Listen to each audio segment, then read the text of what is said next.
Расчеты гаубиц выезжают на позицию, производят наведение орудия и осуществляют выстрелы. Мы приезжаем на позицию, пока мы стреляем, враг не может никуда двинуться, потому что работаем быстро и можем попадать и по движущейся цели. Вот. И отрабатываем быстро, а когда уезжаем, прячемся, и нас уже сложно найти.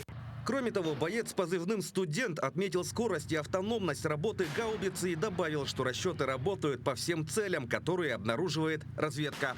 Работают птицы или на дроне, или большие птицы, выявляют цели, передают координаты нам. Соответственно, мы выкатываемся и поражаем данные цели. По всем целям взводные опорные пункты, пункты временной дислокации противника, артиллерия противника в том числе, склады.